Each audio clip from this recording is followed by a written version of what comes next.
Vous écoutez Radio Chandelier, la voix qui proclame la vie de lumière. Et c'est l'heure de l'univers du berger sur les 99.8 FM en www.radiochandelier.org. Céline Ayekwe au micro, la technique et l'affaire de Gustave Boko.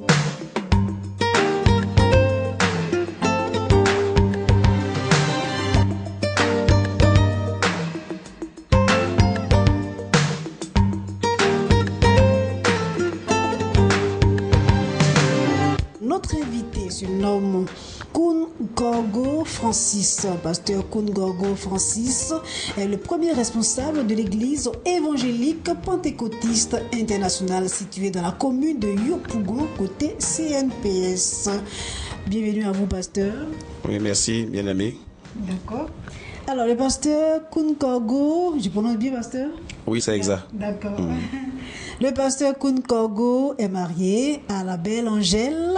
Ils ont 3 enfants. Je voudrais bien citer les noms des enfants, une façon pour nous de les saluer.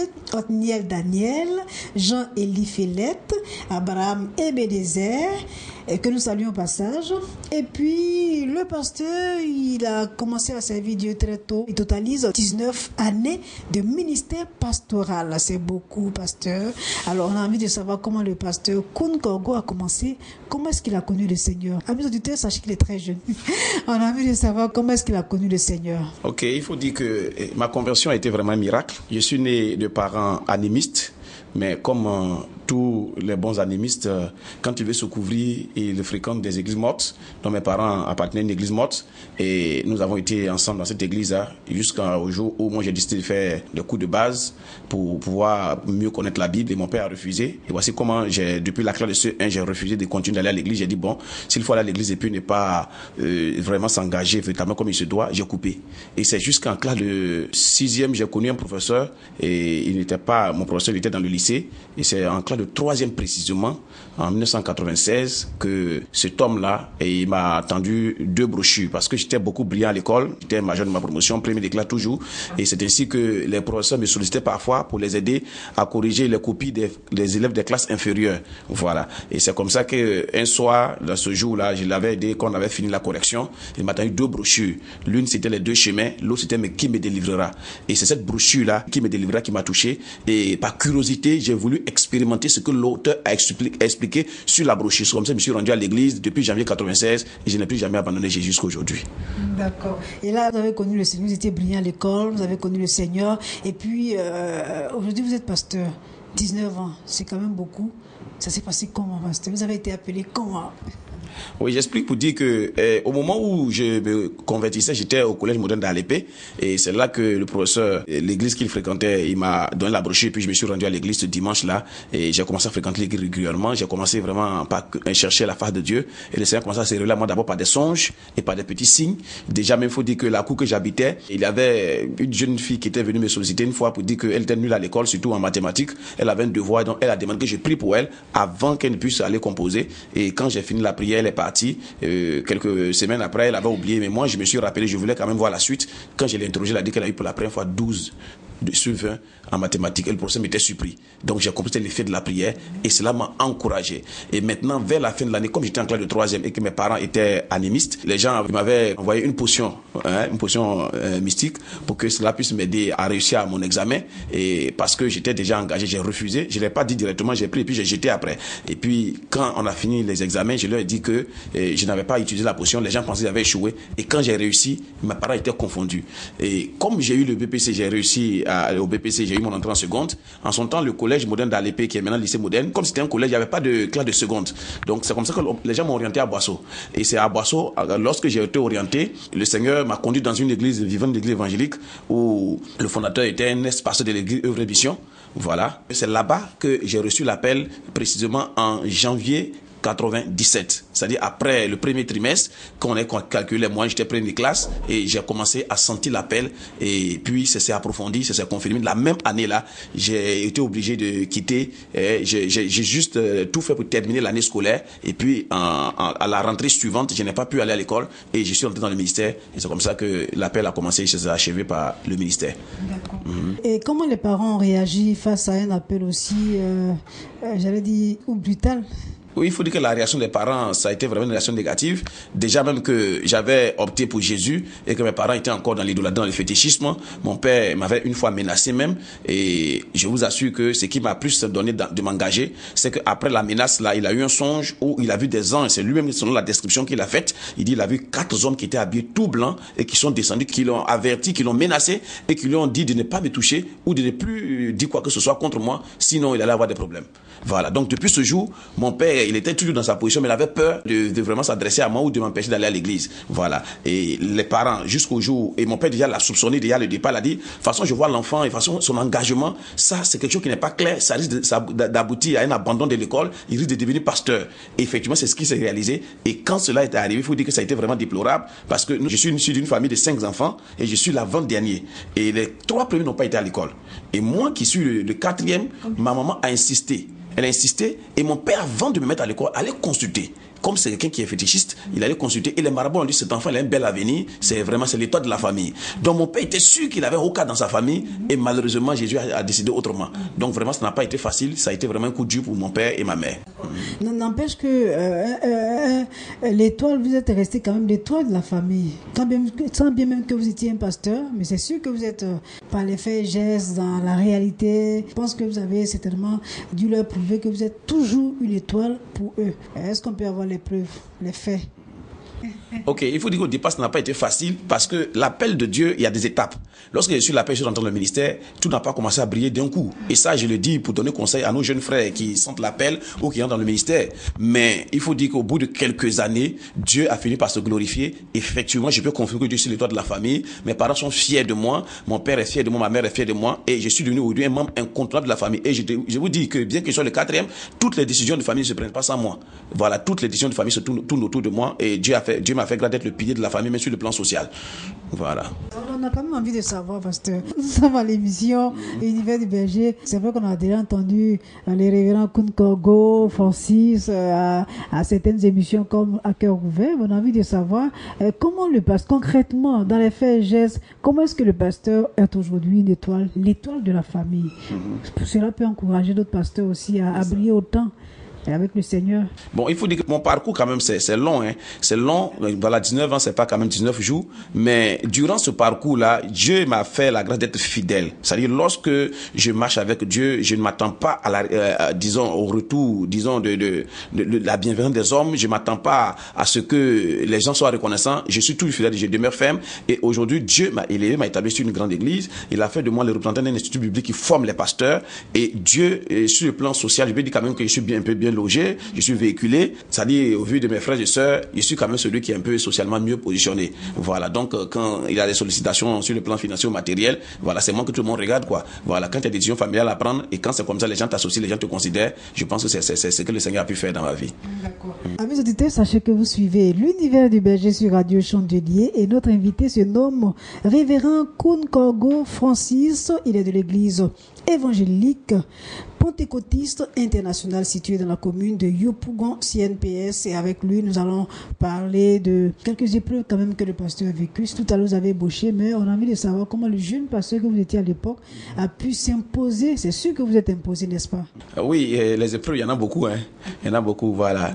Et je me rappelle des épreuves où, lorsque nous étions entrés dans le ministère, d'abord, j'étais, voilà, comme je l'ai dit, c'est l'église où le Seigneur m'avait orienté et qui était dirigé par un pasteur. Je suis parti de cette église-là parce qu'il y a quelque chose qui s'était produit. Je ne vais pas revenir là-dessus parce que, voilà, je ne vais pas nommer des gens ou nommer des faits. Et donc, nous ne sommes pas de l'église. Tous 2 jeunes les appelés. On était obligés de se séparer de cette église-là. Et nous étions dans un village où on était en mission. Et c'était une dame qui était vraiment généreuse, qui s'occupait de nous. Et à cette période-là, la dame, à un moment donné, elle a voulu faire de l'église la sienne. Et ça ne nous a pas plu. Ça ne s'était pas vraiment dans la voie de Dieu. On a été obligés de nous déporter encore dans un autre endroit, dans la région d'Ayamé, où on a fait presque 10 mois. Mais pendant les 10 mois, on avait loué une maison à 2500. Mais je vous assure que pour payer la maison de 2500, c'était difficile.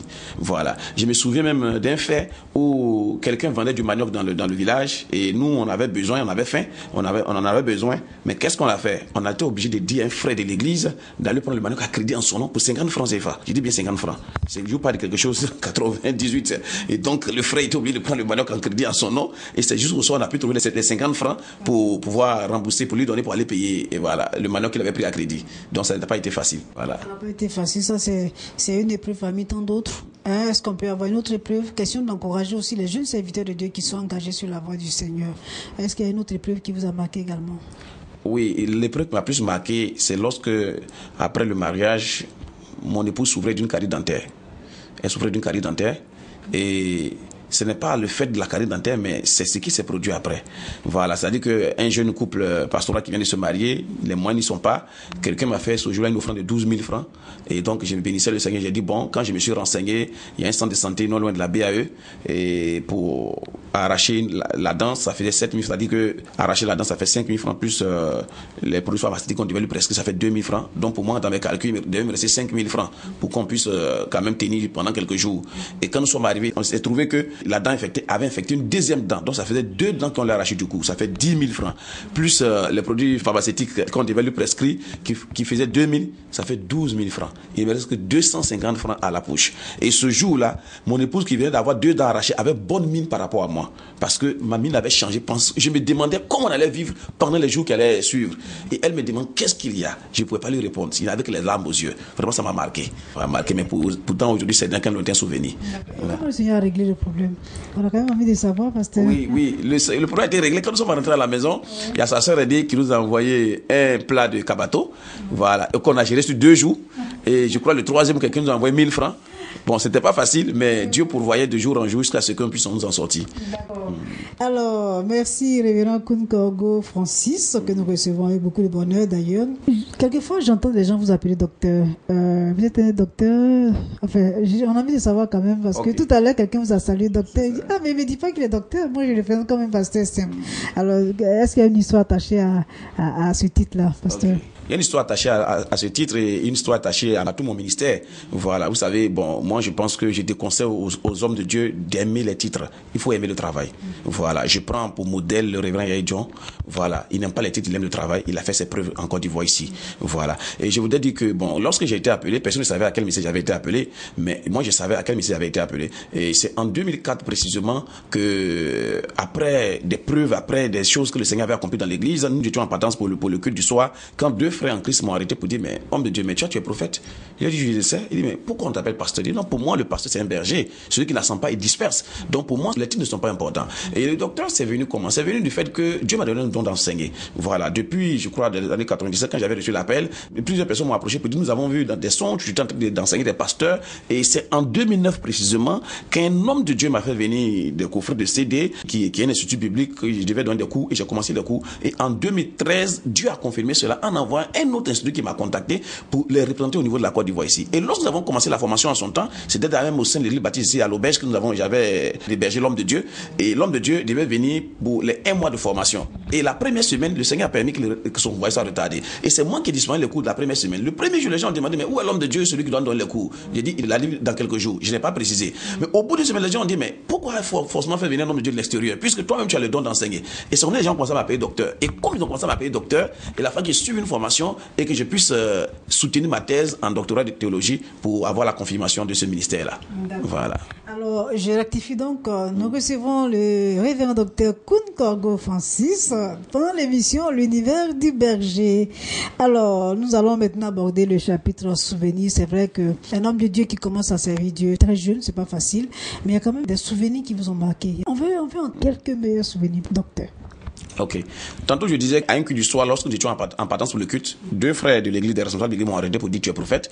C'est venu du fait que il y a eu un temps où Dieu avait commencé vraiment à se manifester d'une manière concrète. Je donne juste 2 témoignages concernant cela. Il y a un frère en Christ qui, disons, parmi les 2 qui m'ont arrêté ce soir-là, il y a un d'entre eux qui avait un ministère d'évangélisme, mais n'avait pas encore répondu à l'appel, était laïque, et il a invité un jeune homme à l'église. Le jeune homme, son père était DG de la police de Côte d'Ivoire en ce moment. Mais le jeune homme était en chômage. C'est-à-dire, malgré les relations de son père, malgré la position sociale de son père, malgré la position d'autorité de son père, le jeune homme était en chômage. Et il y avait un blocage sur sa vie. Et le jeune homme est venu à l'église, ils étaient en train de prier un dimanche, et je lui ai dit que ta besoin est arrivée, il faut seulement que tu prennes un jeûne de 3 jours.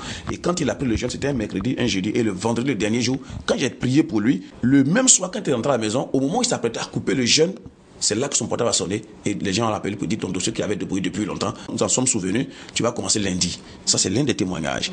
Un autre frère qui venait d'une autre église, et c'était en décembre 2006, je lui ai dit que Dieu m'a montré une révélation que dans la première semaine du mois de janvier qui allait suivre là, entre lui et son père, un devait mourir.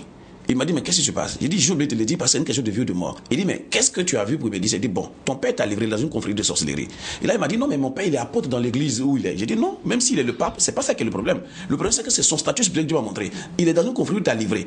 Mais s'il échoue, il mourra. Mais s'il réussit, toi, tu mourras. Donc, pour que Dieu puisse mettre le combat, il faut faire un jeûne de 3 jours. Il a fait le jeûne de 3 jours. La première semaine de janvier 2007, son papa est décédé. Donc, voici pourquoi les gens commencent à m'appeler prophète. Donc, je vais dire que ça, c'est quelques souvenirs. Le dernier souvenir que je voulais évoquer, c'est un combat, le combat contre un marabout. Voilà. J'habite au Jean-Paul II et puis j'avais pour voisin marabout, je ne le savais pas. J'ai fait un an dans la maison sans savoir que monsieur qui était à côté était un petit chemin marabout. Et je me suis rendu compte que les nuits, aux environs de 1h, 2h du matin, il y a des gros cylindres qui venaient garer.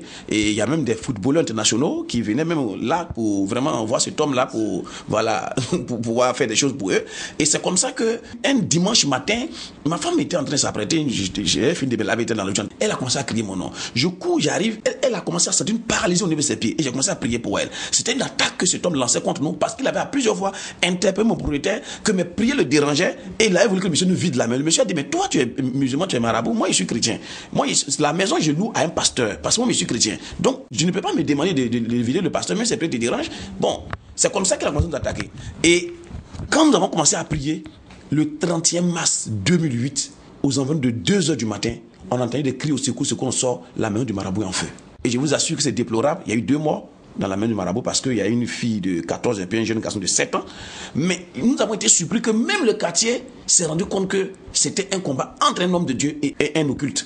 Et ce témoignage est resté dans le quartier jusqu'à aujourd'hui parce que les gens ont dit que avant l'arrivée de ce pasteur-là, cet homme-là, il était vraiment le tout-puissant qui dominait le quartier. Mais depuis l'homme de Dieu est arrivé, on a senti qu'il y avait des choses qui avaient commencé à changer et nous avons vu que le maraboutage, il n'y a rien dedans et que Jésus est puissant. Ça a même amené certaines personnes à la conversion. Voilà. Il est donc parti après? Non, il n'est pas parti, c'est moi qui ai déménagé parce que la maison c'était sa maison. Bon, comme il avait les moyens, il a réhabité la maison, mais j'ai vu que depuis ce jour, il était affaibli parce que moi j'ai fait presque 2 ans dans le quartier sans le voir. Voilà, il est déménagé en août 2006. Ce n'est qu'après mars 2008 que j'ai commencé à voir cet homme-là en pleine journée. Il ne sortait pas comme ça. Mais j'ai vu qu'il était affaibli, il avait perdu sa puissance. Mais moi, j'ai déménagé parce que la maison était devenue trop aiguë pour ma famille. Je suis rentré là-bas en tant qu'un homme marié, mais sans enfant. Et quand le premier bébé est venu, on a vu que la maison était devenue trop petite. Et c'est comme ça que le Seigneur nous a amené à déménager. Et Dieu nous a donné une maison plus grande. Voilà. Alors, révérend docteur, vous êtes marié, père de 3 beaux enfants. Comment vous arrivez à concilier vie pastorale et vie conjugale? Parce que je suis sûr que ça vous réussit bien. Et comment vous faites? Est-ce que vous avez un petit secret à ce sujet? Bon, mon seul secret, c'est que j'ai su prier lorsque, au moment de me marier, j'ai demandé au Seigneur de me donner une épouse qui peut m'aider dans le ministère. Parce qu'aujourd'hui, c'est ce que je peux conseiller aux autres hommes de Dieu. Ne cherchez pas une belle femme, ne cherchez pas une femme qui est intellectuelle, ne cherchez pas une femme qui a de grands moyens, mais cherchez une aide semblable. J'ai demandé à Dieu de me donner une aide semblable. Et si, pour mon épouse, même si je suis en voyage pour 1 mois, ce n'est pas un problème. Et même si je rentre à 2h du matin, à cause de l'œuvre de Dieu, ce n'est pas un problème. Il faut dire que parfois, quand même, c'est une personne, c'est une humaine, et parfois elle ressent le vide, mais elle tient. Ça, c'est mon secret. Voilà. Donc, mon épouse tient. Et il faut dire aussi que quand je suis là, je m'organise à me mettre à la disposition de ma famille. Je ne passe pas tout le temps à l'église, je ne passe pas tout le temps chez les fidèles. Il y a un temps pour ma famille, un temps pour l'œuvre de Dieu, un temps pour les fidèles. En tant que docteur, enseignant, jeune serviteur de Dieu, quel conseil vous pourriez donner aux jeunes serviteurs de Dieu, ceux qui veulent s'engager? Est-ce que vous en avez pour eux? Oui, ce que moi je peux leur dire, le psaume 119, le verset 110, je suis plus sage que le vieillard parce que je reçois le commandement de l'Éternel. La crainte de Dieu est le commencement de la sagesse. On ne devient pas serviteur de Dieu qui veut. C'est un choix, c'est une élection. Et lorsque nous sommes choisis, Paul pouvait le dire à Timothée, à son fils spirituel, en 1 Timothée 4, verset 12, sois un modèle pour les fidèles, en parole, en conduite, en foi, en acte. Donc nous devons être un modèle. Du moment où j'accepte d'être pasteur, d'être serviteur de Dieu, je me considère comme un modèle pour les autres. C'est sûrement que les fidèles vont copier. Mais si le pasteur s'habille en choco, comme on le dit dans le jargon, si le pasteur s'habille en yéyé, quelle sera l'attitude des fidèles? Nous sommes censés être des porte-voix de Dieu, nous sommes des ambassadeurs de Dieu. Et je pense que dans une nation, lorsque le gouvernement ou l'État voit que l'ambassadeur, le représentant du pays, dans un autre pays, ne fait plus bien son travail, il est révoqué. Voilà. Donc je voudrais dire aux jeunes serviteurs de Dieu d'être vraiment un modèle modèle. C'est ce que Paul nous a conseillé. Il a dit à Timothée que personne ne méprise ta jeunesse. C'est parce que nous sommes jeunes que nous sommes obligés de manquer de sagesse. On peut être jeune et sage si nous sommes habités par la crainte de l'Éternel. Amis auditeurs, je rappelle que vous suivez l'univers du berger avec le révérend docteur Kounkorgo Francis de l'église évangélique pentecôtiste internationale située dans la commune de Yopougon, côté CNPS, et nous sommes en train d'achever cette émission avec lui. Alors, je voudrais demander au docteur Kounkorgo de donner une définition du berger, le pasteur. Un bon pasteur, c'est qui? Lorsque nous prenons le livre de Jean chapitre 21, Jésus a demandé à Pierre, à 3 reprises, la même question est revenue. Est-ce que tu m'aimes plus que les autres? Il dit oui Seigneur, tu sais que je t'aime. Il dit paie mes agneaux. Il a reposé la question, est-ce que tu m'aimes? Il dit oui, tu sais que je t'aime. Il dit paie mes brebis. Pour moi, le berger, c'est quelqu'un qui est un rassembleur. C'est-à-dire c'est une personne qui a compris que la moisson gagne à peu d'ouvriers, mais en tant qu'ouvrier, elle doit faire sa part. Et je dirais que dans le livre de Jean au chapitre 10, il a fait la différence entre un mercenaire et un berger. Le berger se met en peine pour les brebis. Il ressent ce que le fidèle ressent. Il ressent ce que les brebis ressentent. Le mercenaire est là pour un gain. Si ça ne va plus, il prend ses clics et ses claques et il s'en va. Donc, je devais interpeller les hommes de Dieu pour qu'ils soient vraiment des bergers. Qu'on travaille pour le royaume de Dieu, pour la croissance du royaume et non pour le gain matériel. Je dirais même que lorsque nous sommes appelés au ministère, c'est un sacrifice que le Seigneur nous appelle à faire. Et c'est d'ailleurs comme ça qu'est venu mon appel. Lorsque j'ai vu que des gens étaient dans le ministère, qu'ils souffraient pour le Seigneur, j'ai commencé à être interpellé dans ma conscience que c'est la bonne manière d'aimer Dieu. Donc je veux dire que pour moi le berger, c'est celui qui est en peine des brebis, qui prend soin des brebis, qui a une houlette et un bâton. C'est-à-dire le berger ne doit pas tout accepter non plus, parce que le bâton est fait pour corriger, mais la houlette est fait pour secourir. Donc pour moi, le berger, tel que défini selon le livre de Genèse 49, où on parlait de Benjamin le loup, qui est le symbole du ministère pastoral, je dirais que le berger, c'est celui qui sait taper lorsqu'il faut et qui sait calmer les choses lorsqu'il faut le faire. Pour moi, c'est ça le berger. Alors, est-ce que vous avez un appel à lancer à l'endroit des hommes de Dieu qui vous écoutent en ce moment, ou à l'endroit des fidèles? Un mot, un message? Aux fidèles, je dirais que Jésus-Christ revient bientôt. Et c'est d'ailleurs la raison pour laquelle le Seigneur a suscité 5 dons ministériels dans Éphésiens 4, verset 11, pour le perfectionnement des saints. Ne pas laisser le monde les influencer. Et que ce monde-là passe, et sa convoitise passe. Mais tout ce que le Seigneur nous demande, c'est de demeurer ferme dans sa parole, et que nous, en tant que chrétiens, nous sommes les lumières qui brillent dans ce monde-là pour la gloire du Seigneur. Aux hommes de Dieu, je dirais qu'ils se souviennent de ce que Dieu a dit à Ananias en ce qui concerne Paul, dans le livre de Actes au chapitre 9. Il a dit, cet homme-là, qui persécutait l'église, je l'ai appelé et je vais lui révéler ce qu'il va souffrir pour mon nom. Ne venons pas au ministère à cause des voitures de luxe. Ne venons pas au ministère à cause du prestige. Ne venons pas au ministère à cause de la gloire de ce monde. Mais venons au ministère parce que nous avons reçu une vocation pour sauver des âmes et faire agrandir le royaume des cieux. La moisson est grande à peu d'ouvriers. Si nous sommes ouvriers dans sa moisson, faisons ce que nous pouvons ou faisons ce que le Seigneur nous a dit exactement, sans chercher des vaines gloires pour que l'œuvre de Dieu puisse avancer. Évitons de nous combattre les uns les autres. Parce qu'aujourd'hui, le corps de Christ est divisé. Aujourd'hui, le corps de Christ est divisé parce que chacun cherche son intérêt personnel. Cherchons l'intérêt du Seigneur. Cherchons à agrandir le royaume de Dieu et que le Seigneur nous aide à pouvoir vraiment faire son œuvre pour que des âmes soient sauvées. Voilà, mes auditeurs, c'est la fin de l'univers du berger de ce jour. Sachez que nous recevions pour vous le révérend docteur Kounkorgo Francis de l'église évangélique pentecôtiste internationale située dans la commune de Yopougon, côté CNPS. Sachez que le docteur, qui est un bon berger, se dispose à vous recevoir. Il est au numéro suivant 08 49 49 51, je répète 08 49 49 51. Merci à vous de nous avoir suivis. Sachez que l'univers du berger est disponible tous les jeudis à 13h30, rediffusion 22h30, tous les samedis à 13h30 également sur internet www.radiochandelier.org. Céline Ayoko était au micro, Gustave Boko à la technique. Merci de votre fidélité.